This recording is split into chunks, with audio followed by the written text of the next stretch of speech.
तो आज स्टार्ट कर रहे हैं हम रूल्स ऑफ इंटरप्रिटेशन। इंटरप्रिटेशन का मतलब पता है? जब भी किसी मीनिंग से उसका ओरिजिनल क्या मतलब है नहीं निकल पा रहा हो, किसी वर्ड का क्या मीनिंग है, वो कहना क्या चाह रहा है, उसकी इंटेंशन क्या है, ऑब्जेक्ट क्या है, पर्पज क्या है, नहीं पता चल रहा हो तो इंटरप्रिटेशन की ज़रूरत पड़ती है। उसके लिए अलग अलग रूल्स है। तो रूल्स ऑफ इंटरप्रिटेशन हम अप्लाई करते हैं, ठीक है। जैसे कि नारियल, नींबू, अदरक, मिर्ची, इनको सुन के क्या लगता है? वेजिटेबल में आएंगे, फ्रूट में आएंगे, किस में आएंगे? कई बार इन चीज़ों को लेकर एक बड़ी डिबेट हुई। कुछ केस डिस्कस करेंगे तो सुप्रीम कोर्ट के रियल केसेस हैं, ठीक है। जैसे कि एक है Manglu Sahu, Ram Bihari Sahu versus sales tax officer of Orissa. इसमें कोकोनट को लेके हुआ कि जो उड़ीसा में जो सेल्स टैक्स एक्ट है कि कोकोनट को वेजिटेबल की कैटेगरी में लाया जाए जिससे उसको टैक्स में छूट मिले। फिर यहाँ कोर्ट ने छूट नहीं दी। उन्होंने कहा कि कोकोनट का जो यूज हो रहा है वो मेनली टेस्ट इनहेंस करने के लिए यूज किया जाता है, ना कि एक वेजिटेबल के रूप में। तो ये एक इसको वेजिटेबल नहीं माना जाएगा और इस पर कोई छूट नहीं मिलेगी। वहीं दूसरा केस सुप्रीम कोर्ट का State of West Bengal versus Wasim Ahmad, जिसमें नींबू, अदरक, मिर्ची को पहले वेजिटेबल नहीं माना हाई कोर्ट ने। सुप्रीम कोर्ट में केस का सुप्रीम कोर्ट ने कहा कि हम इसका बोटनिकल जो मीनिंग है वो नहीं देखते हैं, हम इसमें क्या देखेंगे, हम देखेंगे कि इसका यूज जो हो रहा है वो किस पर्पज से हो रहा है। और इसका यूज किचन में हो रहा है, जनरली लोग इसको अपने किचन पर्पज से उगाते हैं, यूज कर रहे हैं। तो नींबू, अदरक, मिर्ची इनको सेल्स टैक्स में छूट दी जाएगी, ये वेजिटेबल के डेफिनेशन में आएंगे और इनको इंक्लूड किया गया। अब बात करते हैं इंटरप्रिटेशन की। इंटरप्रिटेशन दो टाइप से होगी, स्टैट्यूटरी और नॉन स्टैट्यूटरी, ठीक है। अब स्टैट्यूटरी की बात मैं करता हूँ तो सबसे पहले आता है लिटरल रूल। लिटरल रूल का सिंपल सा मतलब है नेचुरल मीनिंग, ऑर्डिनरी मीनिंग। जो एक बार देखते ही समझ में आता है वो सबसे पहले हम उस रूल को अप्लाई करेंगे, ठीक है। इसमें एक फेमस गेम है मोतीपुर जमींदारी वर्सेस स्टेट ऑफ बिहार, जिसमें गन्ने को वेजिटेबल के डेफिनेशन में माना जाए कि नहीं माना जाए, इस पे बहस थी और गन्ने को वेजिटेबल की कैटेगरी में नहीं काउंट किया गया और उसको टैक्स से एग्जेप्शन नहीं मिली। सेम केस है Saraswati sugar mill versus Haryana state pollution board का भी केस है, जिसमें गन्ने को लेकर ये चीज़ें हुई थी। गन्ने को आप वेजिटेबल की कैटेगरी में लेके आएंगे तो सेल्स टैक्स में छूट मिल जाएगी, नहीं मिलेगी, उसको भी वहाँ पे नहीं माना गया था। दूसरा एक बड़ा फेमस केस है बिटल लीफ का है कि पान के पत्ते को बिजनेस के पर्पज से यूज़ किया जा सकता है, तो पान के पत्ते को आप वेजिटेबल में मानिए और सेल्स टैक्स में छूट दी जाए, लेकिन उसको भी नहीं माना गया। ये कुछ फेमस केस है जो नॉर्मली सबकी नॉलेज में होने चाहिए और होते भी। दूसरा बताता हूँ, पहला मैंने लिटरल बता दिया, दूसरा मैं बताता हूँ रीजनेबल इंटरप्रिटेशन।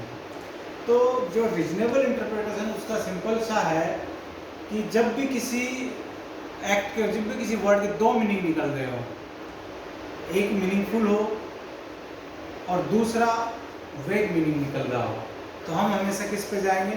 प्रिसाइज, और जो मीनिंगफुल जो मीनिंग निकल रहा है हम उसको फॉलो करेंगे, ठीक है। रीजनेबल, तो रीजनेबल हुआ। तीसरा मैं बात करता हूँ हार्मोनियस रूल की। हार्मोनियस रूल में जब भी किसी एक्ट या जब भी कोई एक्ट है या जब भी कोई वर्ड है उसके मीनिंग दो निकल रहे हो, पहला मीनिंग ऑब्जेक्ट के साथ मैच कर रहा हो, दिख रहा हो उसका ऑब्जेक्ट क्या, उसके साथ मीनिंग मैच कर रहा हो, दूसरा ऑब्जेक्ट के साथ मीनिंग मैच नहीं कर रहा हो, तो हम किस पे जाएंगे? जो मीनिंग ऑब्जेक्ट के साथ मैच कर रहा है उस पर जाएंगे। दिस इज हार्मोनियस कंस्ट्रक्शन भी बोलते हैं। तो ये हार्मोनियस रूल है इंटरप्रिटेशन। उसके बाद चौथा आता है beneficial, mischief, head and case. ये एक ही है, बेनिफिशियल को मिसचीफ रूल बोल देते हैं। और ये जो बेनिफिशियल जो रूल है ये निकल के आया था हेड एंड केस में, तो इसको known as Heydon's case के नाम से जाना जाता है। इसमें दो चीज़ें देखेंगे, पास्ट लॉ और करंट लॉ। अगर इसको अच्छे से जानना है, इसमें 4 क्वेश्चन हम पूछेंगे। इसको अप्लाई करते हैं हेडिंग के, इसमें 4 क्वेश्चन कौन से? What was the law before making the act, ठीक है। दूसरा question, what was the mischief for which the law did not provide, ठीक है। तीसरा, what is the remedy that the act has provided, और चौथा, what is the reason for the remedy, ठीक है। तो ये 4 क्वेश्चन अगर हम किसी को पूछते हैं तो उसके बाद ये अप्लाई करते हैं, तो ये 4 क्वेश्चनों को फोकस किया जाता है। उसके बाद आता है एक एक्सेप्शनल रूल। एक्सेप्शनल रूल वही है कि कुछ चीज़ें हैं जिनका कोई मीनिंग नहीं निकलता है, पर फिर एक ये भी आता है कि अगर एक्ट में डाला गया तो जरूर कोई ना कोई मीनिंग होगा। हाँ, समय के अनुसार कुछ चीज़ों का मीनिंगलेस हो जाती है, वही चीज़। तो एक्सेप्शनल रूल में हम जनरली इसको अप्लाई करते हैं किसमें? यू, एंड, और, मे, शैल, इन सब वर्डों को इंटरप्रेट करने के लिए हम एक्सेप्शनल रूल को अप्लाई करते हैं। उसके बाद ये आता है इज जस्ट एंड जनरल। ये एक ही टाइप की जो कैटेगरी की जो चीज़ें हैं उन पे लागू किया जा सकता है। जैसे कि मैं अगर पूछूँ 1, 3, 5, 7, 9, 11 और फिर आगे डॉट डॉट करके छोड़ दूँ तो आगे क्या आएगा? तो आप कैटेगरी देखते आ रहे हो तो जनरली लॉजिक लगाओगे तो क्या आएगा? 11 के बाद 13 आएगा, उसके बाद 15 आएगा, क्योंकि हम देखते आ रहे हैं। जैसे कि कार, बाइक, ठीक है, टैक्सी, रिक्शा, उसके आगे अगर ATC आ रहा है एक्स्ट्रा, तो आप क्या कर सकते हो उसमें? बस, ट्रक। ये तो नहीं कि आप एरोप्लेन ऐड कर दोगे, है ना। जो रोड पे चलने वाली चीज़ें वही आगे आएंगे। तो ये तभी अप्लाई होता है कि सेम कैटेगरी की चीज़ें। जैसे कि मैं अगर बात करूँ मैंगो, एप्पल, बनाना, तो उसमें आगे किसी का एक्स्ट्रा कर दूंगा तो उसमें आगे किसका नाम आएगा? उसमें आगे आगे किसी फ्रूट का नाम आएगा, ना कि किसी वेजिटेबल का नाम आएगा, ना कि किसी एनिमल का नाम आएगा। तो यही है।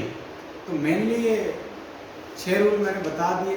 लिटरल रूल, सिंपल मीनिंग क्या निकल के आ रहा है, रीजनेबल इंटरप्रिटेशन, जो मीनिंगफुल है उसको फॉलो करें, हारमोनियस, जो ऑब्जेक्ट के साथ मैच कर रहा है उसको करें, बेनिफिशियल उसमें रेमेडी के बारे में देखेंगे। 4 क्वेश्चन मैंने बताए कि व्हाट इज द रेमेडी और reason for remedy, what was the law before making this act, और what was the mischief for which the law did not provide. Exception rule में मैंने बता दिया कि कुछ चीज़ है जो एक्सेप्शन टाइप में उनका मीनिंग लेने के लिए। ई जस्ट डैम चेंजेस का मैंने बता दिया, सेम कैटेगरी की चीज़ें हैं उनके लिए। तो ये है रूल ऑफ इंटरप्रिटेशन।